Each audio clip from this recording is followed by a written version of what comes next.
จูอัฐกันอัฐวยผู้ใหญ่โน่นะรวมกันล็อกที่น้องมึงไอ้โม่เราจะพิจารณาหน้าวันที่โม่อย่างทุกคนนี่ด่า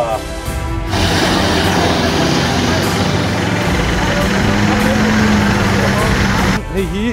ผู้ชายจีบอันเนี้ยมหินดราคลาสสิกเขาขานิตาเฮ้ย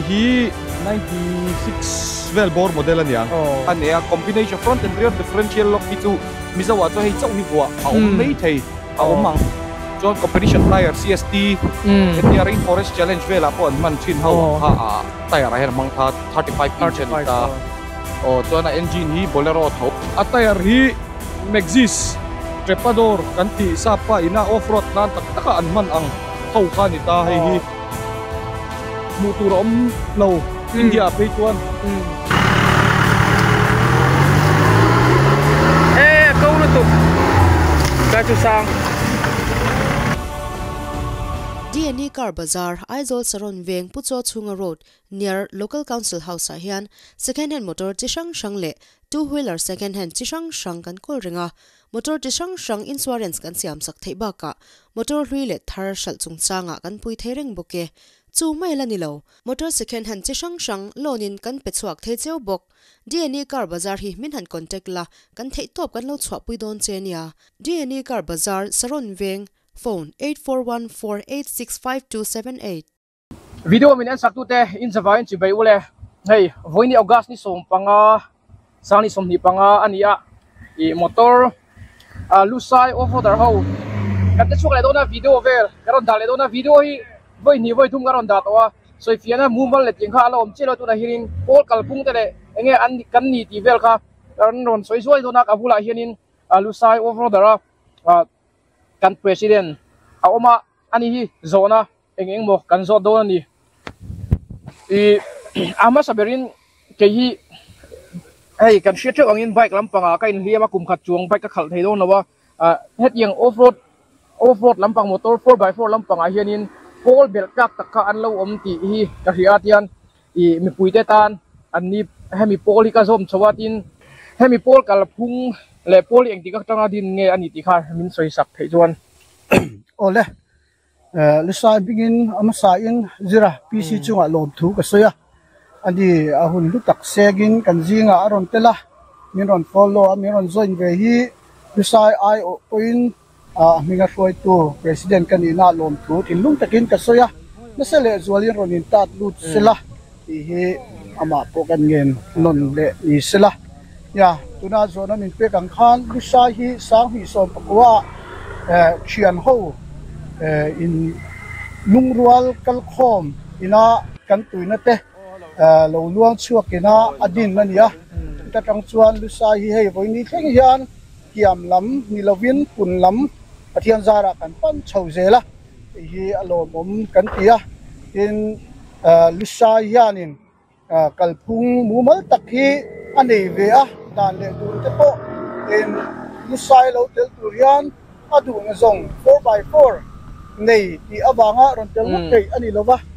ron tel turian all in dan ani bea amen bea hoi thum kan off road na te aron trial ve anga ya han chuta tang chualin a performance te le ami zia thil chi khang te kha kan lo ena kan lo thifim bea ta chuan kan pola tel tla kani mixing na po le tong kam taka te tha etia kan pom ang chin hi lak lu ania ka chuan ka soikin an khai alom om le mai chuan ka lo lu ma hianin hemi pol hian I langsar si lo in right le hetiang velain chuwa di ko hian engemi har sa te ila tetan in luang chuak luan chula hun tin mang thin ni in ka ria kha ni hei soina hun chatak min te a kan chutilu tukin voinia member te hi nei nung tak kan ni big lova kan rem chan ang te kan chu chuak ve a chunga chuanin achang phei chuan kan in lo ve thi na ni ni kum lama te kum salama te po hei electric free pot ti te khatiang han rem chan na in lo na kan ne yang chia te po kan in lo a in member lo lut har atang tele man li contribution atang te le sponsor kan mu neu ang chi te hi ti hian kan da khom ve a chuan kam atang khan hei mi har sa kan tiang chi te khatiang kan mu thei ang chi helai nai vai ni lo tle ma la deuh te po an oim me te an khotlang khoi tu vc te de popin tam tak kan thei lawa kan ti thei om tur om ngoi ang chi ti ka kan ro na ti khan kan be popa an ni kai shoi na noya kum tin hian charity right hi kan la nei ali khai sei chu aro pui le bai alang lo lama nge motor ke te lian to abul thalom chi mi kong thalai te lo dai chiat sak emo tiang chi mi har sana thlen zonga khosak tiang te thil om thei te ni em ti le kha mi kong a khani eng tiang in nge in pim ko mi poi soi lo thiang ber le mi ta na nok sak lo thiang bera chet lak le chet chu chu kan tu ba chu kan kal pui dan zel ani a hran pa in state pon ang te le ramdang ang ten practical la nei ve lem lo ba kan hu thiang tok le mi thanem ngai te na min kom wang te hi kan la zo ri deuh trang tang chu ni mi dang then katan chuanin nok sak ti te dan phal lo ti ang chi te le over thak ma piang zonga comment hi a om de se se la mi ko a hianin mi pui te na kan hriat tha aka ti chu hemi kar ta lok pokhanin I gawa vela chuanin hemi ti ang chi 4x4 competition prize money tu ta competition na satak khan state dang kan state pui unar chu anlo in el to ni mizoram mi hetiang ko hai chu kan lan hu fum dewa thalai no pangjok te chau chuana ni thei se ka duwa hemi pol hi achan chu heng tiang 4x4 te hi khovel huwa pangkua in el na turu tak tak le sum tam da kan tho chu na competition thil in el na thil ani om reng to khovela hianin chu thalai no pangso te puna hetiang kong vela lo tui te tan pokhanin tui mol tok lawa khatiang competition te tel na tura om reng ni ti kha karan soilang ni se chu hemi pol poina thalai no pangsok te le hetiang lama tui mi te kana kong sulsu tu ani the nge na turin du sanga kan hana ni sai ba de noi ni soi du kan president la nei chunin soi du hun hongila chunin video kan clear hodon ya ole alom om lu tu ke hun tramin pe hun local tur hi kan thira ke ni chu ave mai kan ni a lo trin na hi chu ke ni ai thalai jok te le beng ba jok te le mangchang khu jok te aron chuak chho je langa chung te chuanin venia kan ai anon o chhuanga chung huna chuan state ton ramdang te po hianin he Mizoram po hian off road hi an local puya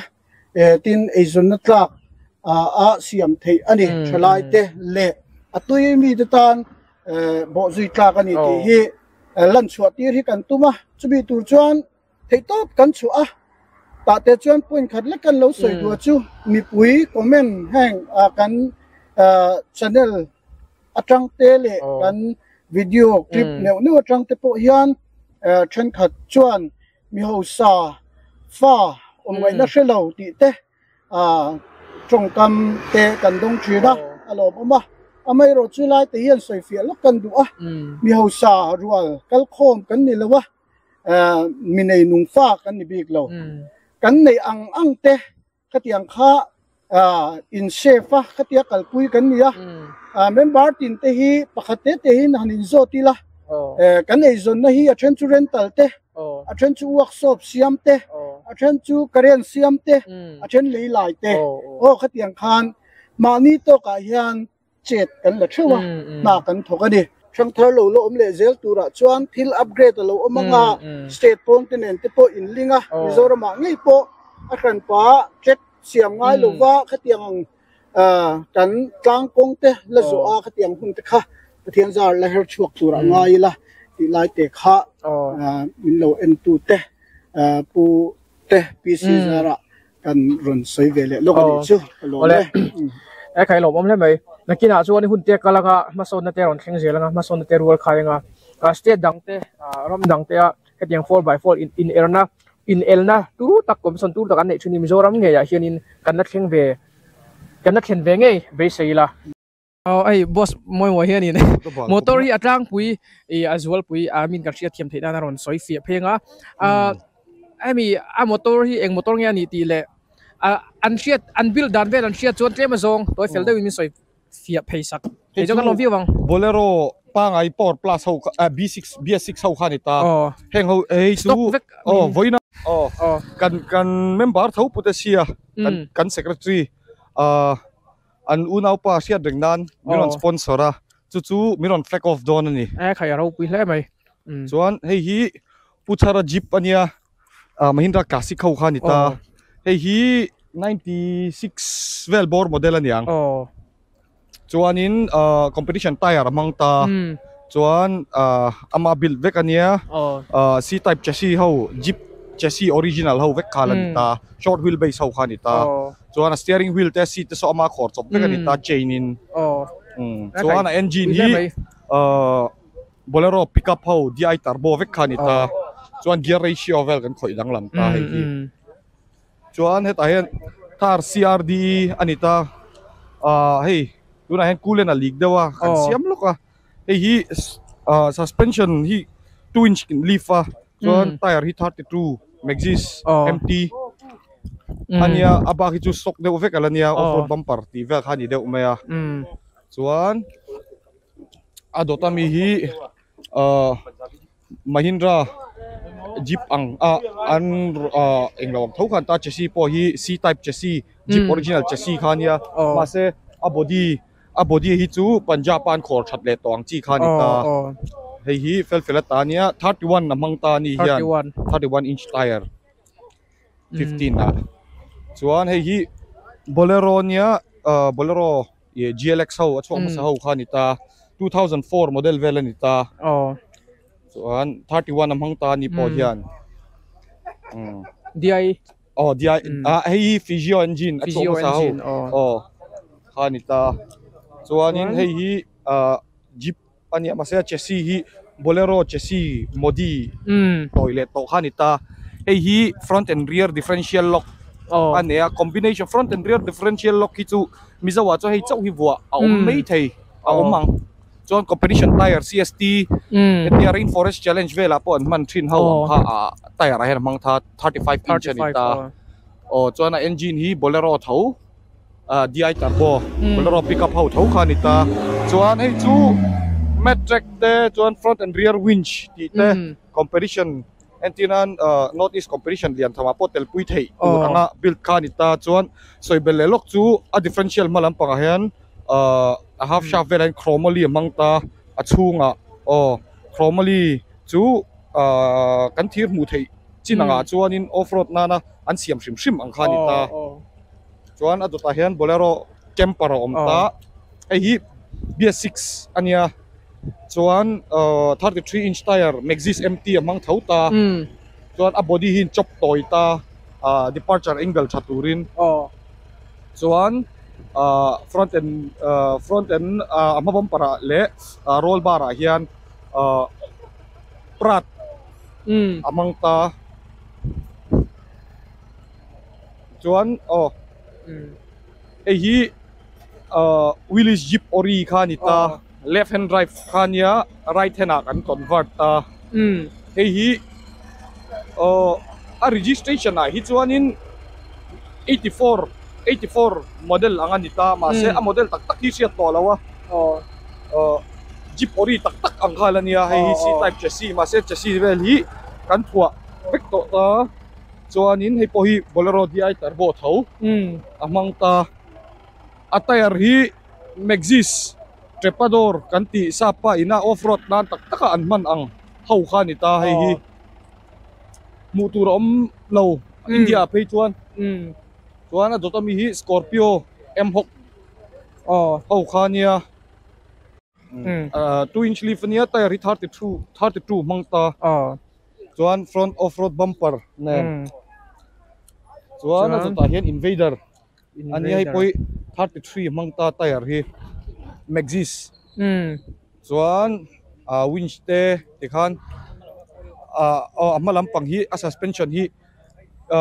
leaf spring man ba hana chuan nom nan coil mang telta chuan is single cabin type de win asiam ta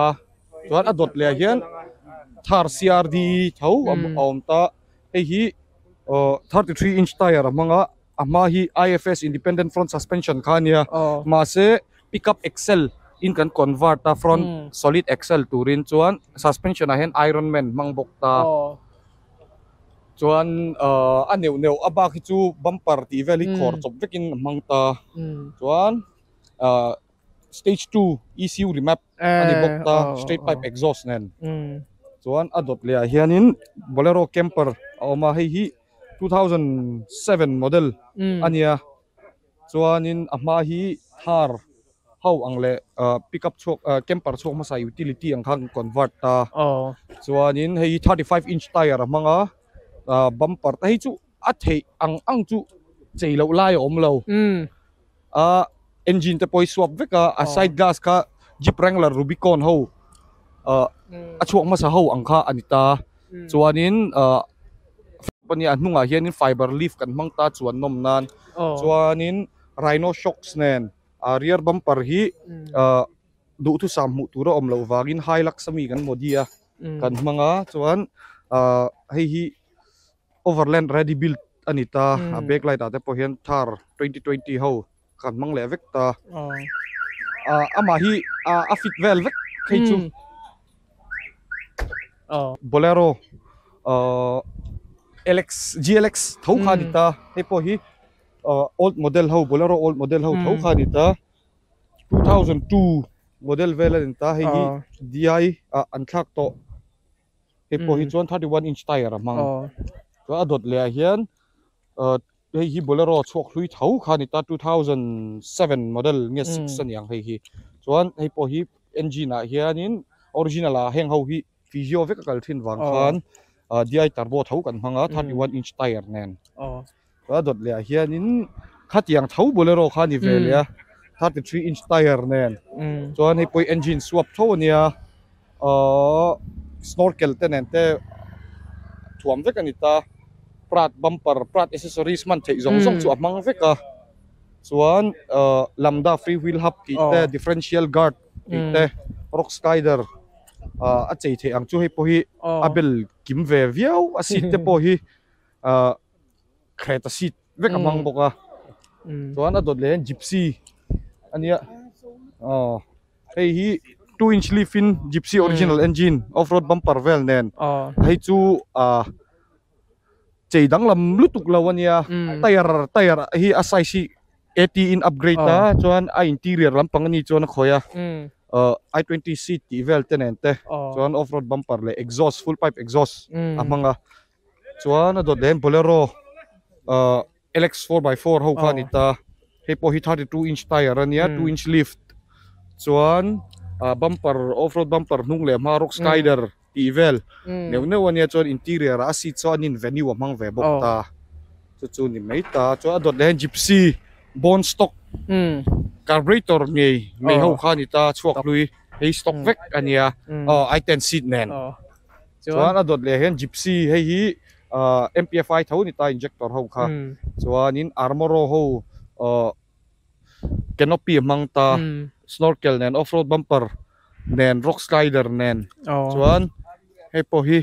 a seat te po khak thau ta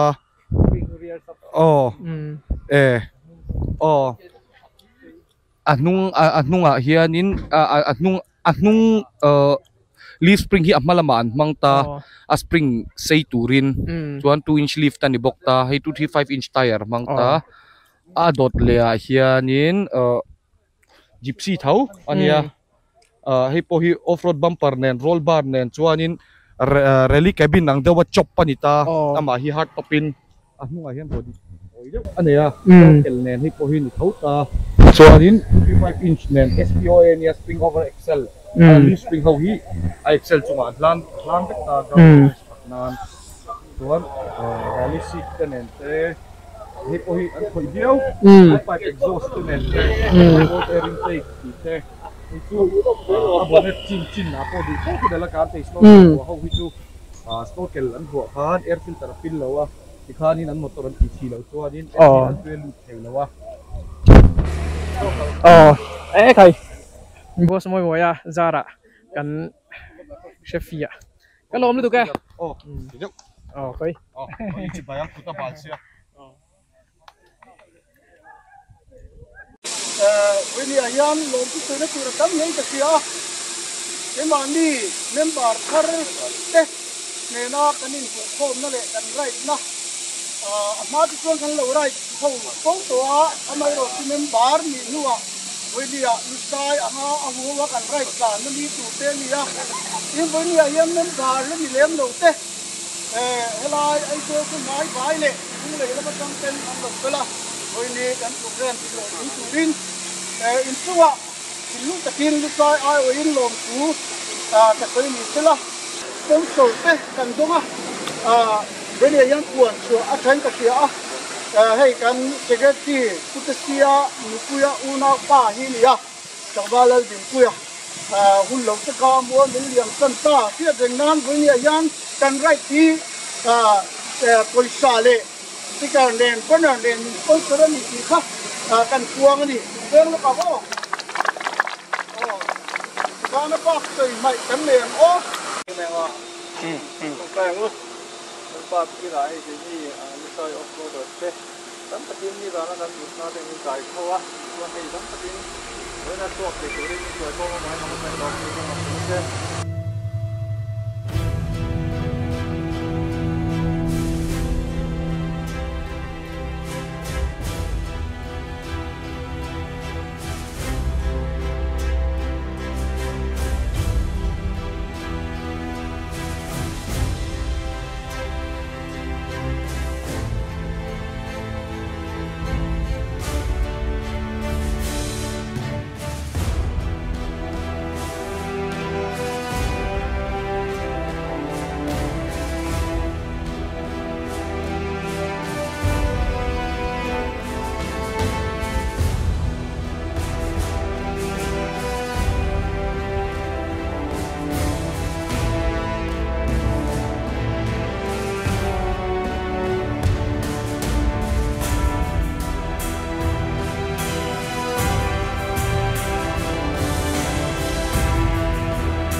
ai zol thân đỡ đâu cô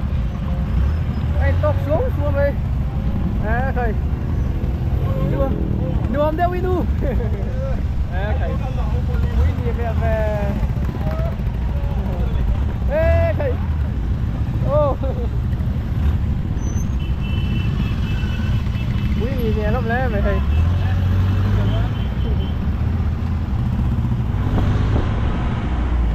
ai zol thân đỡ đâu quý miền miền này cái này duy cho dulu lah bila terus. Andi teh anti trani po dia charity. Thế mà ai rồi pun làm thế vậy thế luộc chuộc mình đang thế cần quý rồi luộc chuộc rồi thì ăn mặn là nó sa. Đi bù lâu đi cần khát chút sôi về. Cái này duy thật đáng không? Cần sao làm thế vậy? Lung liền khác. Cùng chế mà cùng upa lệ cắn anh lâu bị lệ pu thế hậu đã cho lung liền khác đó này trở lại ruột thế ai đây biết cái chú trở lại ruột thế lệ hay chế mà cùng upa thế po hanin thế chuan na ahuan right na hi cắn tì ni hin đâu thì na ai đây hi bike đập khắc thằng thế po với hiền right này đúng đó na khu tiền in unau takin kan hanin thalia ba kan phara kanin veilia ba nuom hemi enge bikichu enge tlap frang thang de info ton na te indu sak ton na te kan hin lani nuam voina ai de bi ga tlap frang thang mizoram hun thang right te kual te midang te ta na harsana siam tu ni lot mal som na le hati ang khen tu ni jok turin du sak na nan mol choni tu dah ngai lain kak ini po anuam hun nuam tak kan bang tura ngai la heng kan video te hianin call thil te ani a che sual thei thil te kong che le tiang vela han le tu in liam pal thei nu na hial chan thei na te thil te ani a heng kan thil ti song kan hun kal to te tinga min kai khoi tu hemi pol po hei chen lo kai khoi to tu kan pathian hen alom thu kan soi mol mula tin vo in right nei zong te himdam tak le hun nuam tak le tuang tak mang tuin du sang na kan ngan mol ani eo hei po khai anh văn hộp hụt thế mày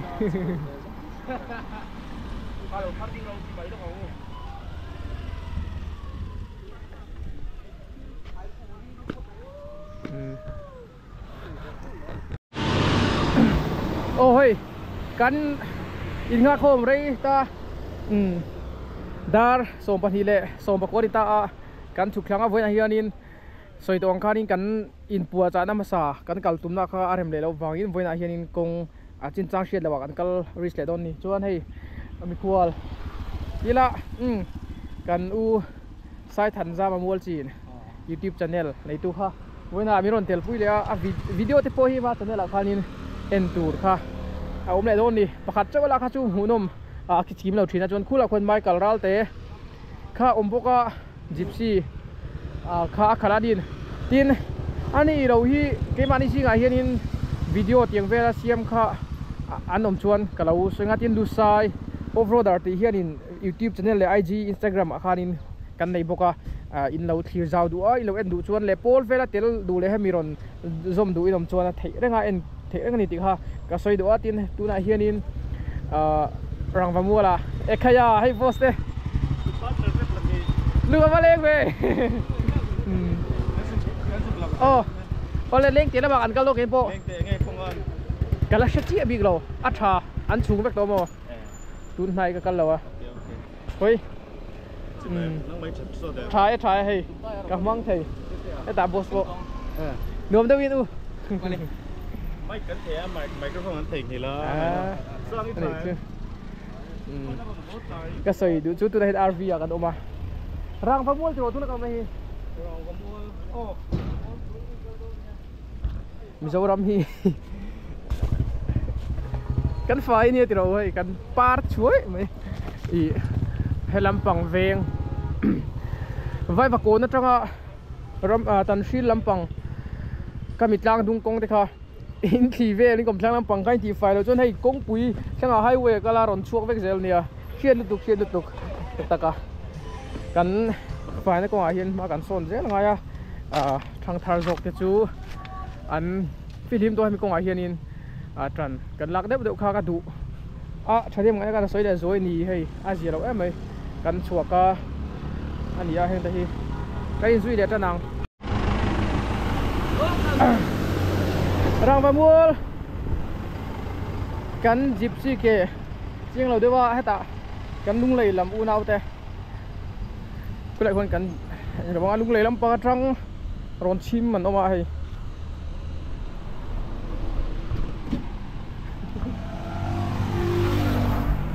Tuturu.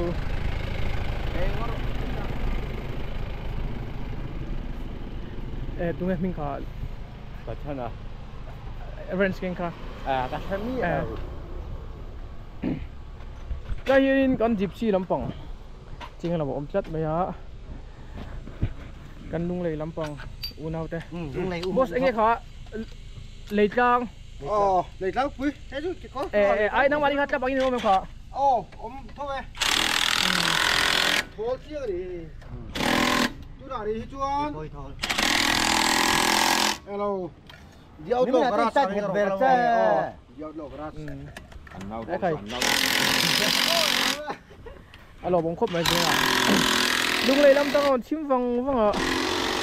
Ku da anh hak khom. Si mui lama. Anh hak khom.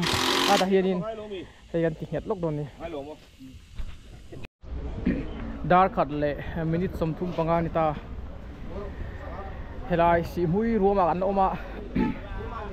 tlai dora hianin kan e no puar sa vela chudi rolin chudi rol deu hloya voin hi chu ai day right ani angin off road turu tuk angkha hilka thleng don lawa kheng don lo tila o theyang an zo ti thonga amo chu right pa ngai kami kong chepui pui le khat yang vel kha chu ani chia lo de ang tung dang ang em kha chu lo ang ti kha karan soisa ni se alum khop me hai motor po ai nga mo mai na ber lom khop mai eta ai no pura ram nuôi lắm mà aron chết là lom tu ra ngay ang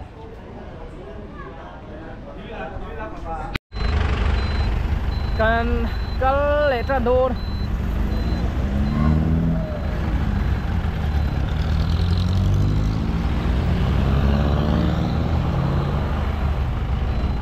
Birngal MMT chu nimin lam panga kan chua tur mun songa lo tei vak to ten ya hai kan lung lei lam pangu nau te lei ka bui wo re in tan in mi kha lung lei oh off road warriors te po kan oma lung lei lama hianin kan ride ba sakai ron chim to nuam kop mai bike lam pang lu sai ai lo eng lo ho po kha Aizol Thunder so po kan pala ma son anu man leng tel man right an ni hi chuan voini ka jeep chuan na hi boss sanga jeep ania Willis jeep troka hey Thar CRD engine ania dengan kain zui ang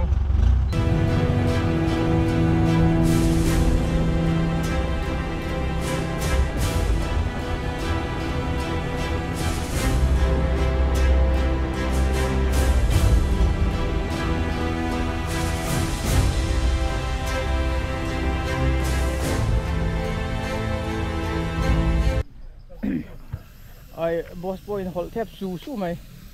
giờ đây đã đâu sông hiền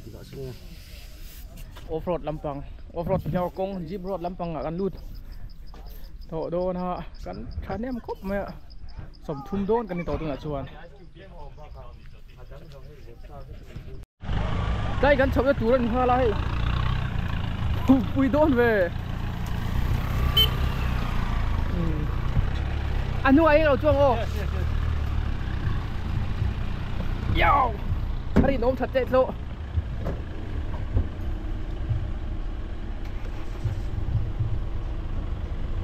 แล้วปทุมโรอัตามฮาลามีอ๋อให้กันนึกว่าร้านตัวยังไงผัดผัก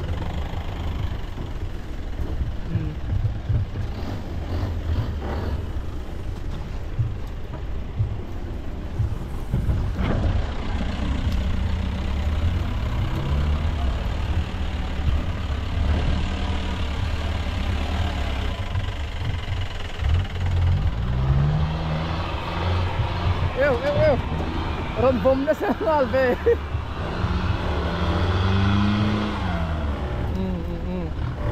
digdo na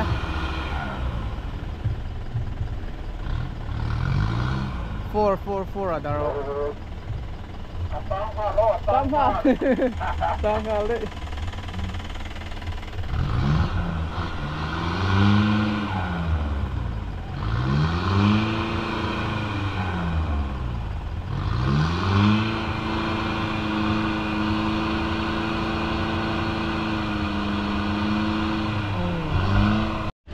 đi trên bị khá 4 wheel lâu cắt lâu anh ta đây 4 tiền ông sắm tới chú ý là 4 wheel chú ý tháo tụi co đây pressure đây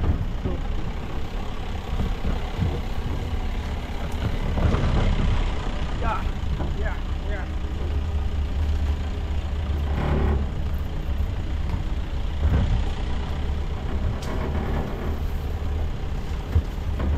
gì khúc mày là nghe lại về thì chú không đủ thập băng hay sao nhỉ Arsenal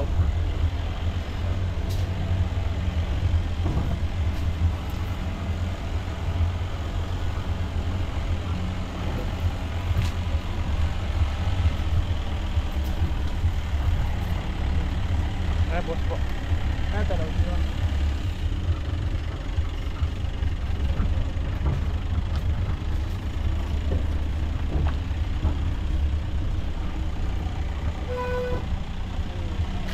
Yeah. Anh mau nào cái gì nào đô điểm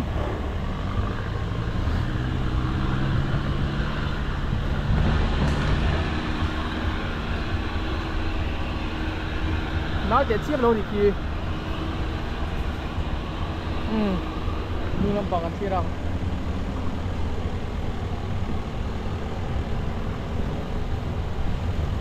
Heng Valley tu có ăn phía chiết vắc là tụi cô à ôm lô tùy họ cái na hột cuar đeo khu đấy mấy ạ có nghe rù trà phiệt có phiệt ấy lầu đeo chầu về phu ạ chầu chu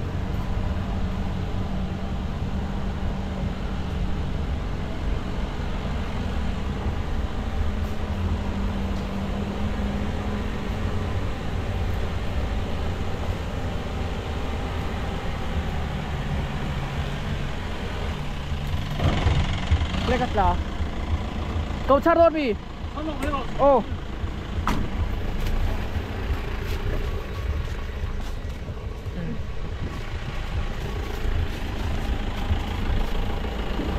Oleh. Lekat lah.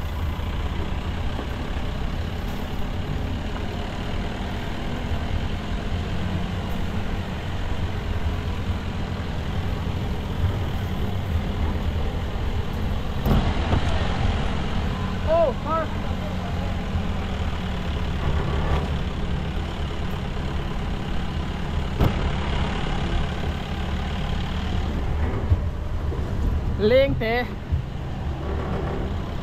Ramvel khan ya Aizol ki phar dup maya Aizol tlak lampang skor tui chun per thavel he ta tan sil lem se tiu nen kar per PTC lungver ta lai per kual vel hi tin he lai leng te vel te ponia aram per hi arem khop me mual oi pom map lawai tharem ani trăng lộ chầu đá về đây đâu ạ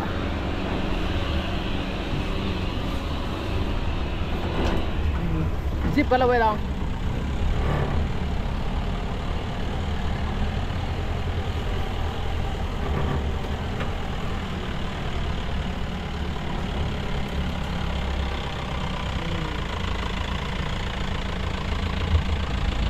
tayar thabo ka competition tayar Vâng ơi anh nè cút về heo thầy à cái này hi cái này đâu này cho thính này air pressure down cho cho cúp mày grip khi này ngăn tán thêm em thính lù in lên ngang em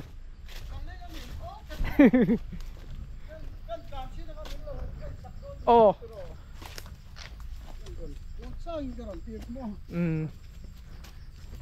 Terang kan enak. Pui vi ông hay câu thật là bao rồi mình bốc xịa. Thấy pui này hi.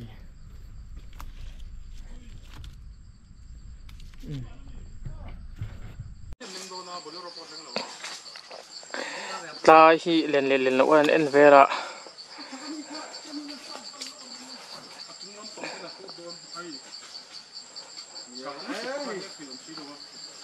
Thầy nó tự lên lỗ một cái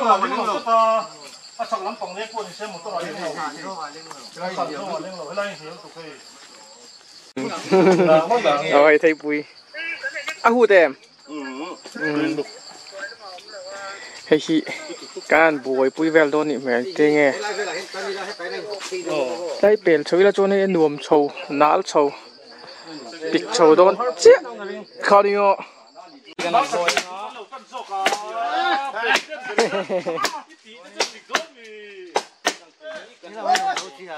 Bố, ăn thuốc à? Ô, ăn nặng đâu?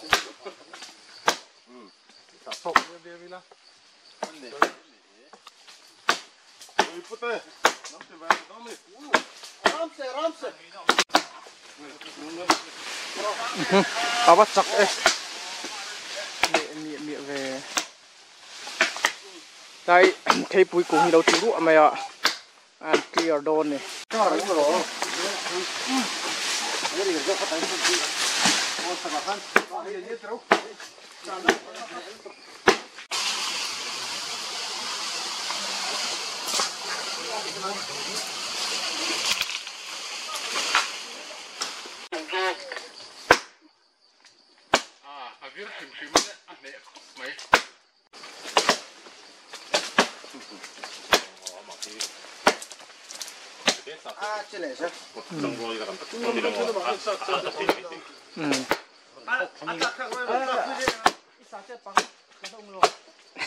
em bắt đầu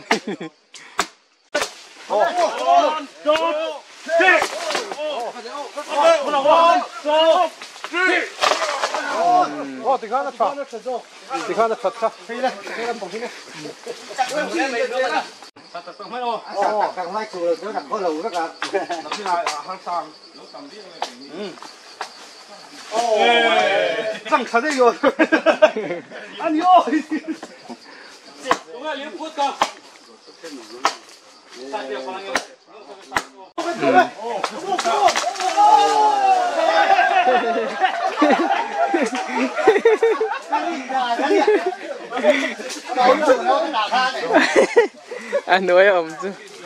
là hi gì có mấy thằng làm bằng ile du bốc à hay là cái hi du mà na tôi tắm bốc à anh uống đâu nè còn plan sầu để xem cái nói nào thế là mình hero tận xiêm nó con nè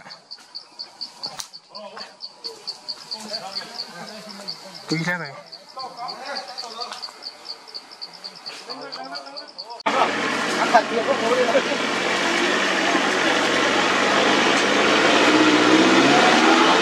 oh anh tính à cái đi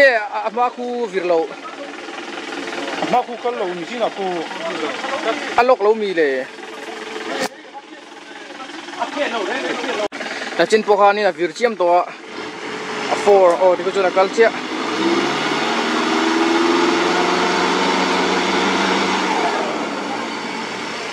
back khale se ma free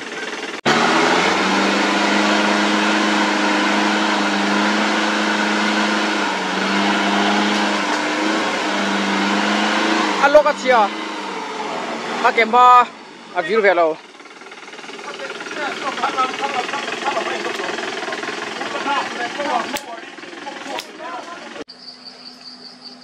ai a hap lampang lok lampang lo chiang lo an check vel cái bà hát sao ao tờ hi bung cắt mẹ chú chú ăn thang nó tù khắp buổi buổi hai đô nè rồng cái lốc thì nó một ngày mô bây giờ tôi pick up khá nào bên brigade mô ya khá phone mấy là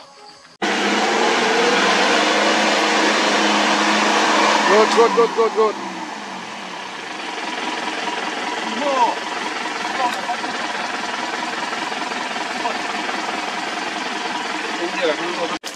Lẹ yêu tao đón và là easy về anh nhìn chuông lâu mấy anh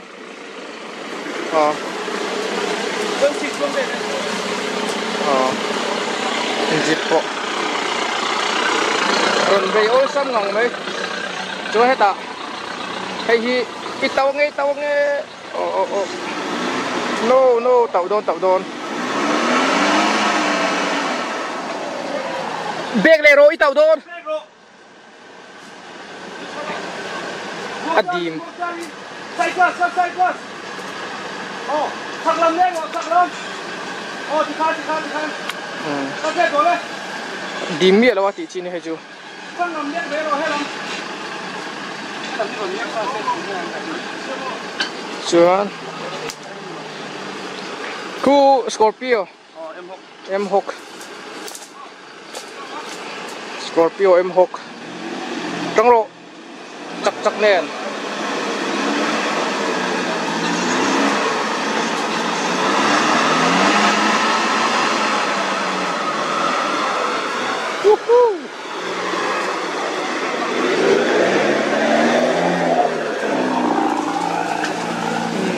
itu dah Invader anal teu kop mai oh poita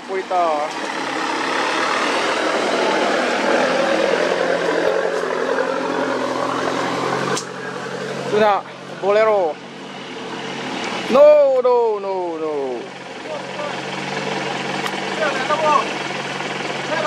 Ake mam teu to sang lampangan dek ngai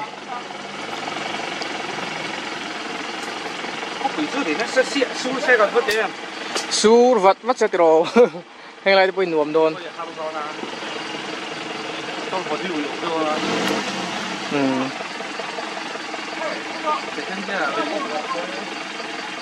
tipop bằng ai tipop trong rồi đây về đại đôn chắc là anh công nghệ lấy về chúng buộc lại tế lại chỉ ngầm tế hi ron pito ngay ni ui về internet turan du xin khóc mày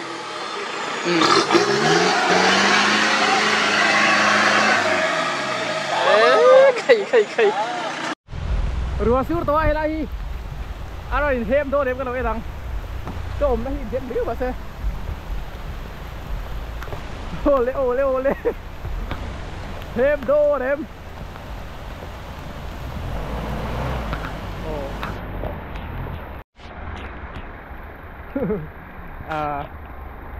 Jeep nó rồi tàu đô đẹp nó bé ngộ cái chú Jeep ở trò đây sai là hier in nun chan an zir ta ni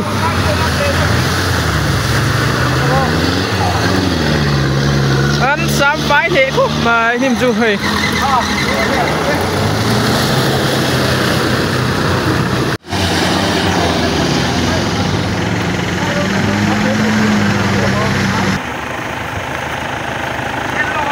Tla don hết chú.